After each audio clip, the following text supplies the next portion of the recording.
Stéphane Bertignac, bonjour. Bonjour. Vous êtes chef ici à la cantine du Troquet.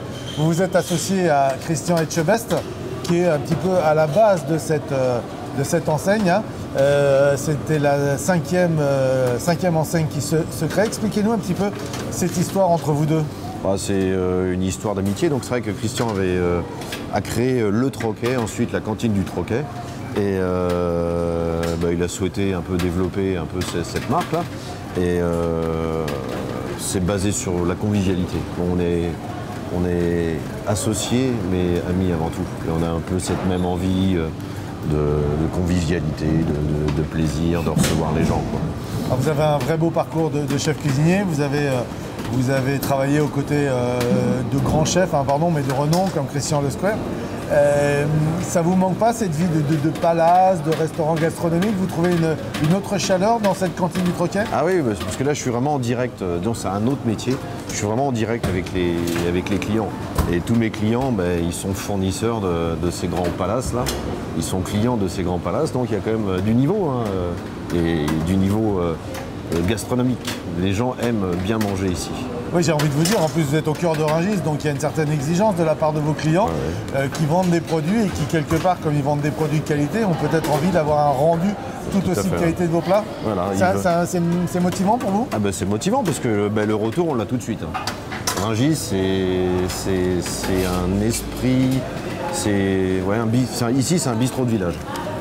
C'est un bistrot de village, donc les retours on les a tout de suite. Et ils viennent me voir en cuisine, je vais les voir en salle, donc rapidement on sait si ça va ou ça va pas. Alors vous avez une spécialité précise où il y a des incontournaces, ça se passe comment? Il y a des incontournables sur l'Ardoise. Vous avez des produits qu'on va retrouver dans les cantines, c'est-à-dire les oreilles de cochon, les couteaux, les œufs mayonnaise. Ça ce sont on va dire les trois plats qui sont dans toutes les cantines. C'est l'élément qu'on peut retrouver dans toutes les cantines, quoi. Et après, c'est une cuisine de bistrot.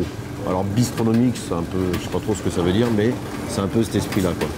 Est-ce que vous avez envie de nous dire que, en fait, à la base, le bistrot, c'est de la qualité, voilà. Qu'il n'y a pas besoin d'agrémenter son nom, mais on revient à de vraies valeurs qu'on avait peut-être un peu oubliées, voilà. Et qu'on vient sur des vrais plats de qualité qui sont des plats traditionnels. Je pense qu'il y a eu un moment donné où il y avait les bistrots, il y avait les brasseries.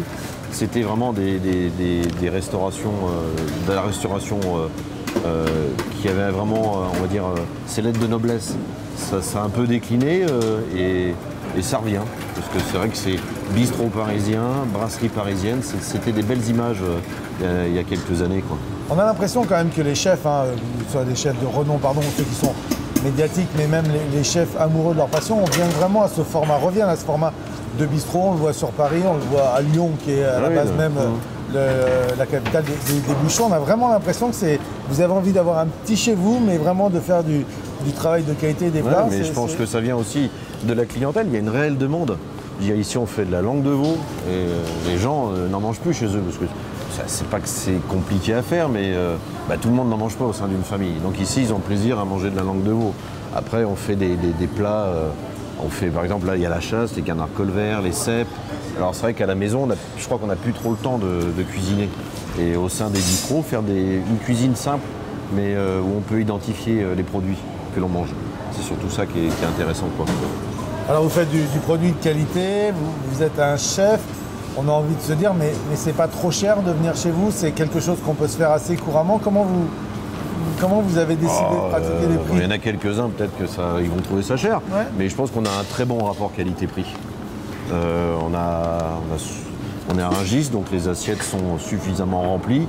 À Rungis, je pense que les gens connaissent la valeur des produits, donc en termes de qualité, de quantité. Non, de toute façon, ça fait quoi? On fêtera notre année d'ouverture fin novembre. Et le restaurant fonctionne bien. On a été super bien accueillis à Rungis.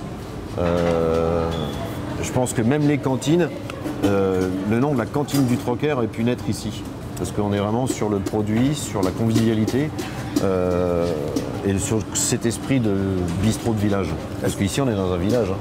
Est-ce que le fait que vous soyez à Rungis, justement, ça fait de vous un moteur pour les autres cantines, ça peut donner des idées, vous pouvez donner votre avis sur des produits, sur des plats. Ben, Rungis, moi je le connaissais, et mes collègues chefs le connaissent, parce qu'on commande à Rungis. Bon, après, ça n'a pas changé leur façon de fonctionner, hein, parce que on travaille, toutes les autres cantines travaillent avec Rungis. Et il ne faut surtout pas se couper de Rungis. Ce Rungis, c'est un quart d'heure de Paris. Donc on trouve vraiment les plus beaux produits qui existent, hein. On est à un quart d'heure de Paris.